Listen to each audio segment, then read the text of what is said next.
இந்த பொண்ணு ஹவுஸ் ஓனருக்கு டீ எடுத்துட்டு வந்து பக்கத்துல வைக்கிறா. அவங்க கண்டுக்கவே மாட்டேங்கிறாங்க. இந்த மாசம் சம்பளம்னு சொல்லிட்டு செக் எழுதி பக்கத்துல வைக்கிறா. அதுவுமே அவங்க கண்டுக்க மாட்டேங்கிறாங்க.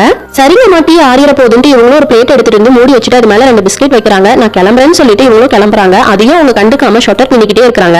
இவங்களும் அந்த பொண்ணு கிளம்புறதுக்கு அப்புறமா சிரிச்சுக்கிட்டே ஷட்டர் பின்னிட்டு இருக்காங்க. அந்த பொண்ணு வேலை முடிச்சிட்டு வந்து பாக்குறா. அப்ப அவங்க சேர்ல உட்காந்து அப்படியே தூங்கிடுறாங்க. இந்த பொண்ணு கிட்ட வந்து அவங்க கண்ணாடியை கழட்டி வச்சுட்டு அவங்க தலைக்கு ஒரு தலகாணி எடுத்து வைக்கிறா. நெக்ஸ்ட் டே இந்த பாட்டி ஒரு டிஃபன் பாக்ஸ் ஓபன் பண்ண முடியாம ஓபன் பண்ணிட்டு இருக்காங்க. இதை பாக்குற அந்த பொண்ணு நான் வேணா ஓபன் பண்ணி தட்டுமான்னு கேக்குறா. ஆனா அவங்க நானே ஓபன் பண்ணிக்கிறேன்னு சொல்றாங்க. அப்பவும் இந்த பொண்ணு கேட்காம கிட்ட வந்து ஓபன் பண்ணி கொடுக்குறா. பார்த்தா இல்ல அவங்க அம்மாவோட போட்டோ இருக்குது. அது பார்த்ததுமே அவங்களுக்கு ரொம்ப சந்தோஷமா இருக்குது. இந்த பாட்டி அவங்க பின்னி வச்சிருந்த ஷர்ட் அந்த பொண்ணு கிட்ட கொடுத்து போட்டு வர சொல்றாங்க. இப்பயே போட்டுட்டு வரணுமான்னு அந்த பொண்ணு கேக்குறா. இப்பயே போட்டுட்டு வான்னு சொல்றாங்க.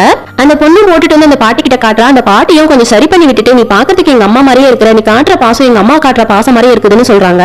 யாராலுமே அவங்க அம்மாவை சீக்கிரமா மறந்துட முடியாது. ஒரு சில காட்டுற அன்புனால மறுபடியும் அவங்க அம்மாவை ஞாபகப்படுத்துற மாதிரி இருக்கும். அப்படி யாராவது உங்களுக்கு இருந்துச்சுன்னா கமெண்ட்ல சொல்லுங்க.